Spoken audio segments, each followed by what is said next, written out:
Good evening, everybody. Welcome to the second episode of Beer Rating with Sean Connors.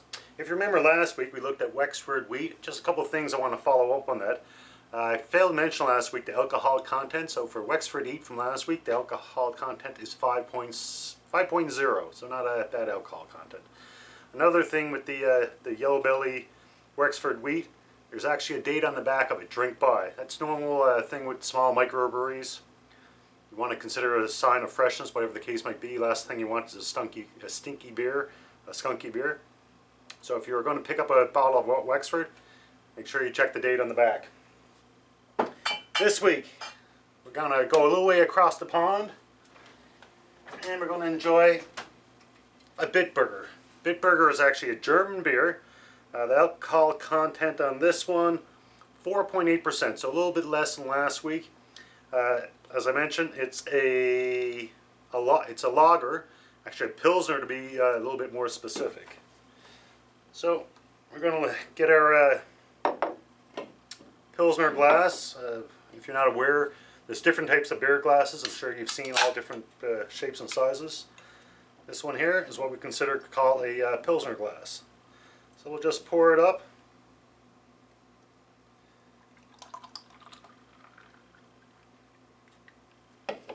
Let that sit for a minute. You can see the color, it's kind of a straw colored, pretty clear. A nice little head on it.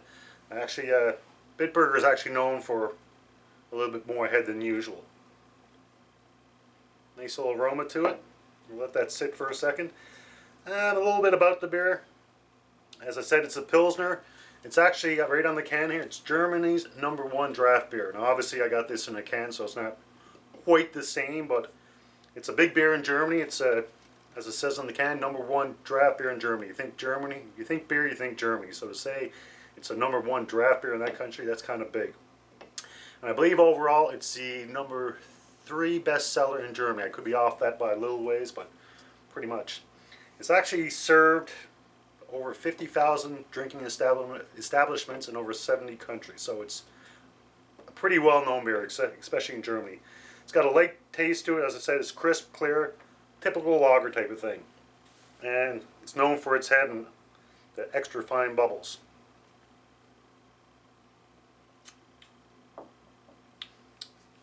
Not bad tasting either.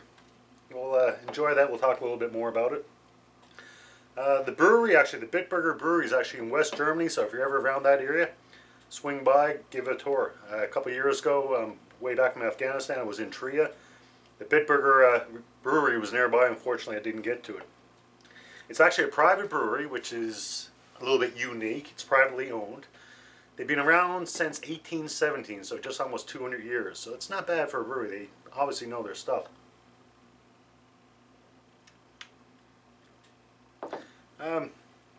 Other than the Bitburger itself, they have several other different beers, so check out the website or check out your local establishment, your NLC or whatever province, your liquor corporation, see what they have.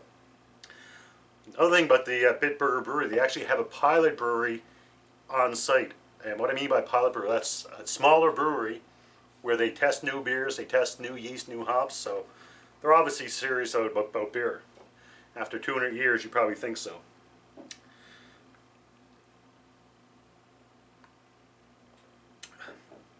It's got a little bit of an aftertaste. Not a huge one, nothing that makes you turn away from it. It's not a bad beer. So I'll take a couple more sips and I'll give my rating. Now, as I mentioned last week, I'm rating them between 1 and 5. I'll give it, I'll say either 1 beer or 2 beer, or whatever the case might be. So a lot of people they mention, what does 1 beer mean? What does 2 beer mean? So it's pretty scientific, it's a lot of research that's done into it. A one for me would be a beer that I go, oh my God, I don't think I can drink it. I might be able to drink it, but I'm going to have a rough time getting it down. A 2 beer would be, yeah, I'll drink it. It's beer. I'm not going to waste it. 3 would be a decent beer, a good beer. It's an okay beer. It's not a great beer, but it's a decent beer. A 4 would be a very good beer. It's what I consider an easy drinking beer. I enjoy it. I'll have another. As I said before, I'm not a beer connoisseur, I'm no expert, I'm an average Joe who likes beer, so that would be it. A 5 would be beer heaven. You know, I've taken a sip, the skies have opened up, God's smiling down at me, and that's a 5.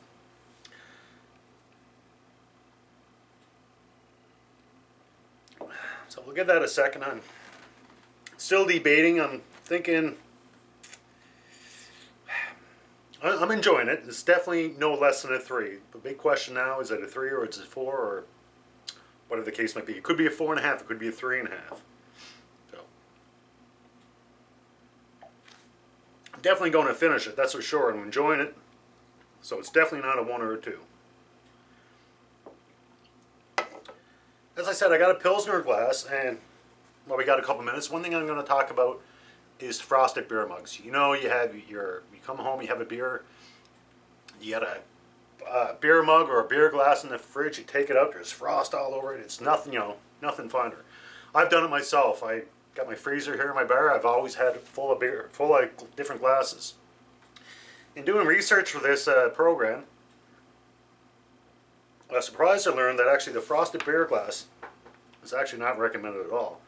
There's actually several disadvantages to a frosted beer mug. For one thing, the frost on the mug can affect your flavor and negatively affect your flavor. You take your beer mug out, it's covered in ice. The ice crystals can actually affect your carbonization, and by doing that, it also affects the flavor. It can cause foaming issues. It actually can kill your carbonation, which will actually give you a flat beer. So it actually speeds up the process where it becomes flattened.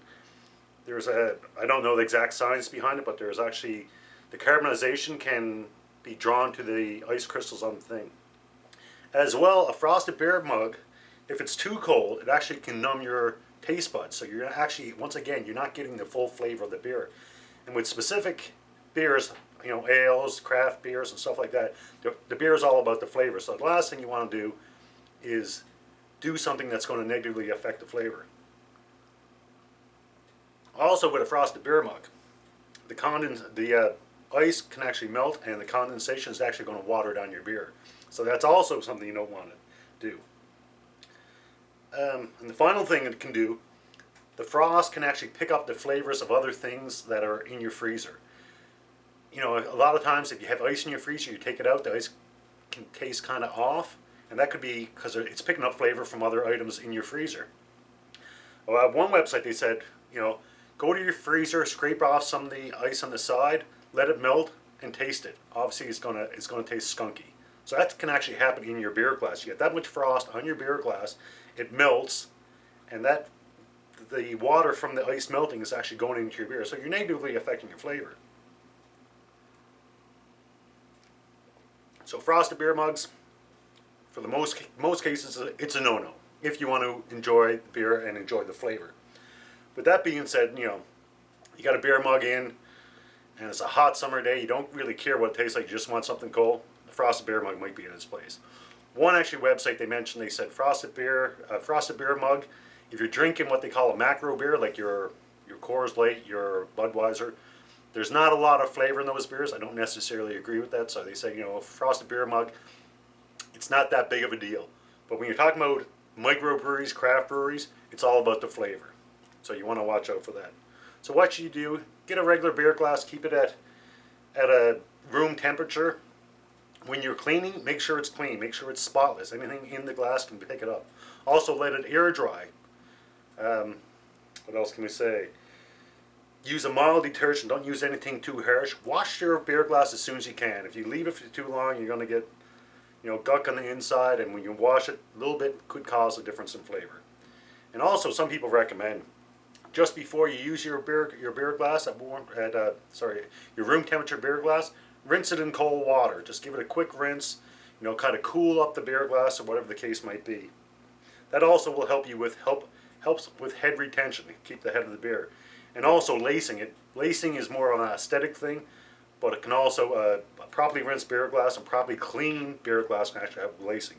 Lacing, if you ever had a Guinness, you know you got the little ring of foam. As you drink it down, you can see the ring of foam all the way down. That's what they call lacing. So just remember, a frosted beer glass, by all means, if you enjoy it, go for it. But if you're having a flavor of beer and you want to be a little bit of a beer expert, or take it to the next level, try to keep it at room temperature, but make sure it's really clean.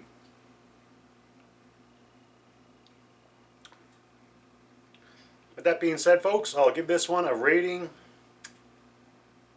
I'll probably give it a 4, same as last week. It's a good beer. I enjoyed it. I'm definitely going to finish it, and I might even have another. So I hope you enjoyed this episode of Beer Rating, and I hope to see you all next week. Thanks, and remember, enjoy responsibly.